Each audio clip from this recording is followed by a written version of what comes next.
Hello everyone. Parliament ने 2016 के अंदर एक लॉ लाया था जो कि रेरा था।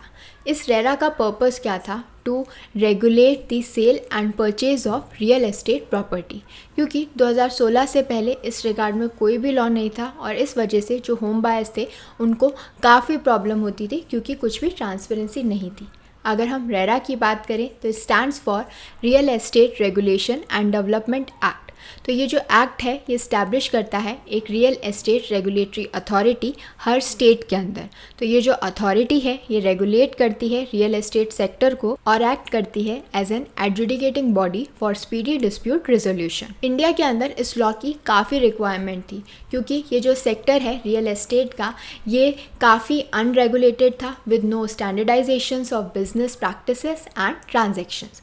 इसीलिए ये जब रेरा आया तो इससे काफ़ी प्रेशर पड़ा इन सब रियल एस्टेट ओनर्स पे भी कि भाई जो भी वो पोजीशन देने की बात कही है, जो टाइमलाइन दी है, तो वो उसके ऊपर स्ट्रिक्ट रहें। इसके अलावा भी काफ़ी सारे इश्यूज़ थे जैसे कि डिले होना, pricing issue, quality of construction, delay in projects. ये सारे इश्यूज़ जो थे वो काफ़ी मेजर थे और इसी वजह से जो रियल एस्टेट सेक्टर था उसकी काफ़ी ह्यूज कॉस्ट थी and it overruns due to delays. और काफ़ी सारे इंस्टेंसेस में तो ये भी देखा गया कि कैसे जो डेवलपर्स हैं वो चीट करते हैं प्रॉपर्टी बायर्स को और उस चीटिंग के रिगार्ड में कोई भी ग्रीवियंस रिड्रेसल मैकेनिज्म नहीं था 2016 से पहले। और ये जो पूरा रियल एस्टेट का सेक्टर था ये गढ़ था जहाँ पे काफ़ी सारा ब्लैक मनी जो है वो जनरेट भी होता था। और जब रेरा को इंट्रोड्यूस किया गया तो इसी ऑब्जेक्टिव से इंट्रोड्यूस किया गया कि इस सेक्टर के अंदर ट्रांसपेरेंसी लाई जा सके, अकाउंटेबिलिटी लाई जा सके कि जो रियल एस्टेट और हाउसिंग ट्रांजैक्शंस हैं वो ट्रांसपेरेंट हो,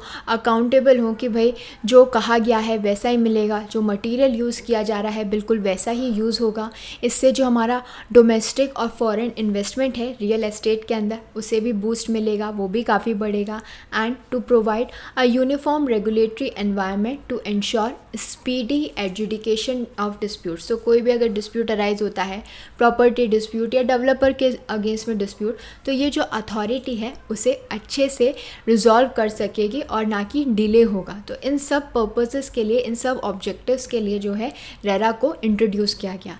इसके अलावा ये जो है प्रमोट करेगा orderly growth through efficient project execution and standardisation. तो जो भी प्रोजेक्ट है, जो भी नया प्रोजेक्ट बन रहा है वो कैसे बनेगा, क्या मटेरियल यूज़ होगा, पोजीशन कब मिलेगा, दुकानें होंगी नहीं होंगी, कॉमर्शियल यूजेज होगा नहीं होगा, सब कुछ क्लियर होगा। And it will offer a single window system for clearance for real estate projects. और लास्टली जो हमारे होम बायर्स हैं उनके पास पावर होगा, उनके पास प्रोटेक्शन होगा कि अगर उनके साथ कुछ भी गलत होता है तो वो किस अथॉरिटी के पास जा सकते हैं, कहाँ जाके जो है अपनी प्रॉब्लम्स के लिए वो सॉल्यूशन पा सकते हैं। क्योंकि 2016 से पहले हमारे पास कोई भी डायरेक्ट मीन्स नहीं था। आप कोर्ट में जा सकते हो लेकिन obviously there are lot of pending cases जिसमें आपका भी एक हो जाएगा। लेकिन अब एक डेडिकेटेड अथॉरिटी होने की वजह से हमें इससे काफ़ी हेल्प मिलेगी। अगर हम रियल एस्टेट अथॉरिटीज़ की बात करें तो according to the real estate regulatory authorities हर स्टेट के अंदर ज़रूरी है कि गवर्नमेंट जो है वो इस्टेब्लिश करे एक या एक से ज़्यादा ऐसी अथॉरिटीज़ विद सम मैंडेट्स। अब ये मैंडेट्स क्या क्या होंगे, जैसे कि रजिस्टर मेंटेन करना, एक डेटाबेस मेंटेन करना कि कितने सारे रियल एस्टेट प्रोजेक्ट्स जो हैं वो चल रहे हैं, उनके रिगार्ड में जो भी इंफॉर्मेशन है वो अपनी वेबसाइट के ऊपर पब्लिश करना ताकि जो आम जनता है वो उसे देख सके। इसके अलावा प्रमोटर्स, बायर्स और जो रियल एस्टेट एजेंट्स हैं उन सब के इंटरेस्ट को प्रोटेक्ट करना, डेवलप करना एक सस्टेनेबल और अफोर्डेबल हाउसिंग, और एडवाइस देना गवर्नमेंट को कि किस तरीके से जो ये रेरा है इसको हम कंप्लाई कर सकते हैं, इन रूल्स एंड रेगुलेशंस को फॉलो कर सकते हैं। अगर कोई भी पर्सन रेरा के डिसीजन से खुश नहीं है, सेटिस्फाइड नहीं है, तो उसके अगेंस्ट में वो अपील भी फाइल कर सकता है टू दी अपीलेट ट्राइब्यूनल। सो ये जो अथॉरिटी है बेसिकली इसका मेन फोकस यही है कि सबका जो इंटरेस्ट है वो प्रोटेक्टेड रहे, जो बायर्स हैं, प्रमोटर्स हैं, रियल एस्टेट एजेंट हैं, सबका, और जो कॉमन पब्लिक है उसे पूरी प्रॉपर और ट्रांसपेरेंट इन्फॉर्मेशन हो किसी भी प्रोजेक्ट के बारे में। तो इसलिए जितने भी प्रोजेक्ट्स हैं उसके रिगार्ड में हर स्टेट की जो भी अथॉरिटी है रेरा के रिगार्ड में, वो अपने वेबसाइट के ऊपर उन सभी प्रोजेक्ट्स के बारे में जो इन्फॉर्मेशन है वो पब्लिश कर सके। अब हम रेरा के कुछ की फीचर्स के बारे में समझेंगे।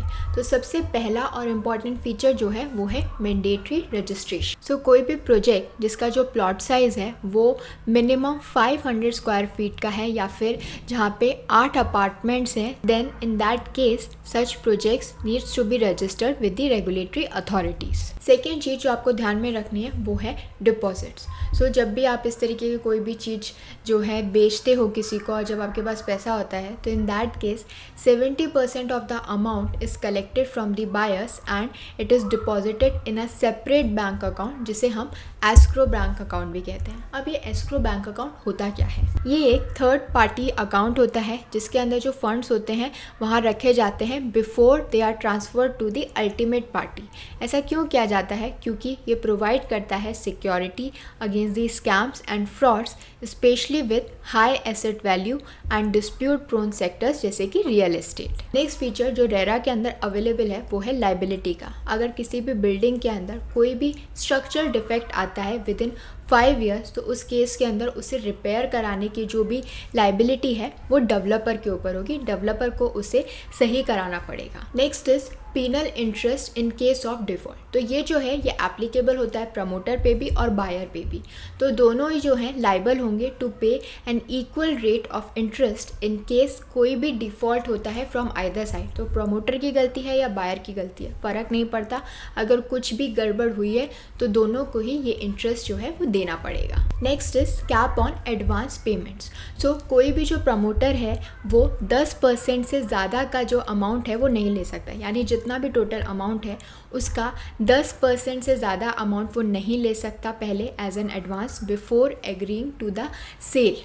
तो सेल करने से पहले, बेचने से पहले, पूरा कॉन्ट्रैक्ट होने से पहले वो 10% से ज़्यादा का अमाउंट एज एन एडवांस नहीं ले सकता। और ये जो एक्ट है वो अच्छे से डिफाइन करता है कारपेट एरिया और सुपर बिल्टअप एरिया, क्योंकि जब भी आप कोई फ्लैट खरीदने जाते हो तो वो कितने स्क्वायर फीट का है उसके हिसाब से रेट होती है। तो कई बार क्या होता है लोग कंफ्यूज हो जाते हैं कारपेट एरिया और सुपर बिल्टअप एरिया में।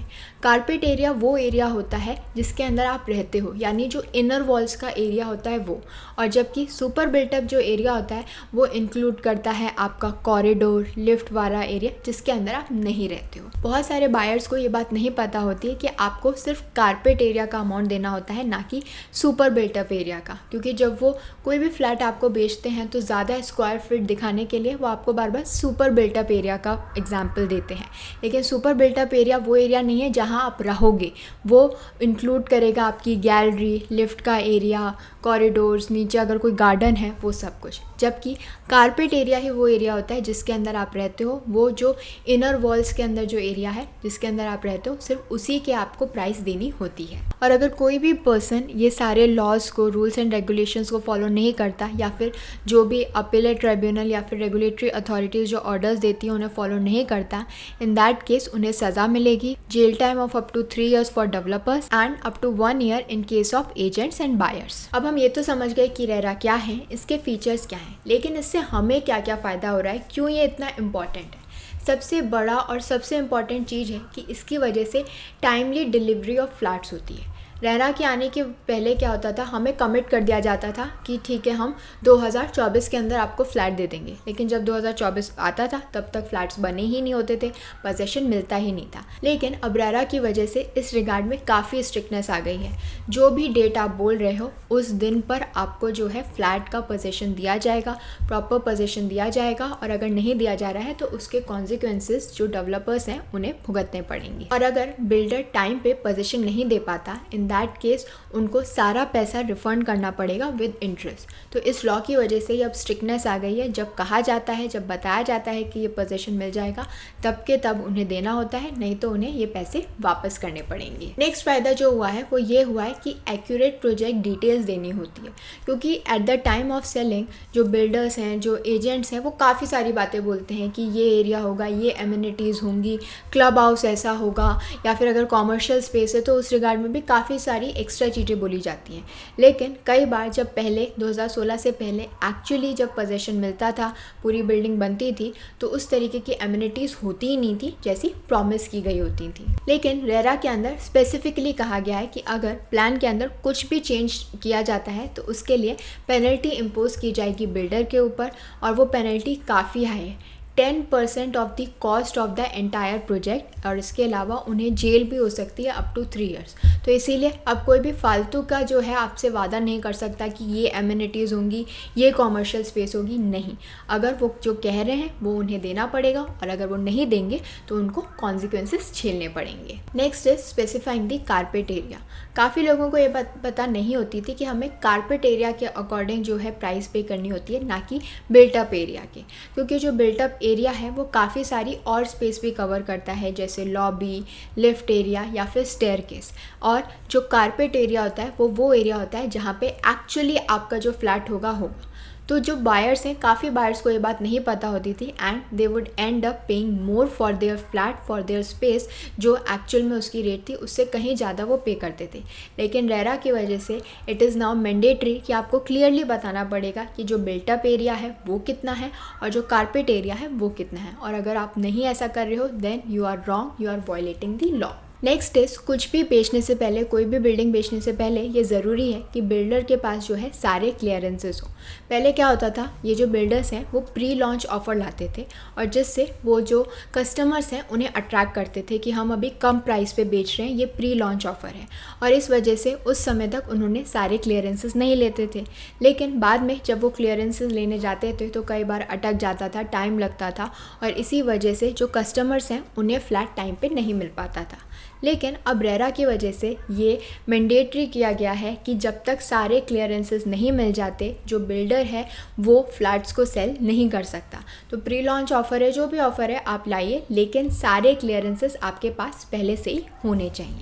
नेक्स्ट चीज़ जो रेरा की वजह से आई है और वो बहुत ही बेनिफिशियल है कस्टमर्स के लिए, वो ये है कि अब हर प्रोजेक्ट के लिए जो है एक सेपरेट बैंक अकाउंट रखा जाएगा। पहले क्या होता था, प्री लॉन्च ऑफ़र था या फिर थोड़े भी पैसे आ जाते थे तो क्या होता था, जो बिल्डर है वो उन पैसों से एक नई लैंड खरीद लेता था। लेकिन अब क्या कहा गया है कि सबका सेपरेट बैंक अकाउंट होगा, सब कुछ आपको मेंटेन करके रखना पड़ेगा, और जो पैसा आप कस्टमर से ले रहे हो वो जो पैसा है वो उसी बिल्डिंग को बनाने के लिए लगेगा, ना कि आप उस पैसों से एक नई बिल्डिंग खरीद लो और ये जो प्रोजेक्ट है वो हॉल्ट पे चल रहा है। और जो भी ट्रांजैक्शन हो रही है इस रिगार्ड में, इस अकाउंट के अंदर, वो सब कुछ प्रॉपरली नोटेड होनी चाहिए। तो कोई भी पैसा इस बिल्डिंग के लिए लिया हुआ उस लैंड को परचेज़ करने में नहीं रखा जा सकता। नेक्स्ट और जो लास्ट बेनिफिट हुआ है वो है आफ्टर सेल सर्विसेज। तो इसके अकॉर्डिंग आपने फ्लैट परचेज़ कर लिया, बिल्डिंग के अंदर रहने चले गए, लेकिन अगर उसके अंदर कुछ भी प्रॉब्लम है, कोई भी स्ट्रक्चरल फॉल्ट है, तो विद इन 5 ईयर्स आप बिल्डर से कह सकते हो कि इसे सही कराया जाए, और ये बिल्डर की ड्यूटी है कि वो उसे सही कराया जाएगा। So it's a very interesting clause in this act and helpful for all of you. लेकिन एक इंपॉर्टेंट चीज़ जो है वो ये है कि it should be with in 5 years. 5 साल बाद आप बिल्डर के पास अप्रोच नहीं कर सकते कि ये स्ट्रक्चरल डिफॉर्मिटी है जिसका आपने ध्यान में नहीं रखा। So this was all about RERA. तो जब भी नेक्स्ट टाइम आप कोई भी फ्लैट परचेज़ करने जाएँ या कॉमर्शियल स्पेस परचेज़ करने जाएँ, तो इस सभी के बारे में आपको पता होना चाहिए ताकि आप जो है अवेयर रह सकें। Thank you for watching this video. Don't forget to follow Nyaaya and do join us again for more of India's laws explain.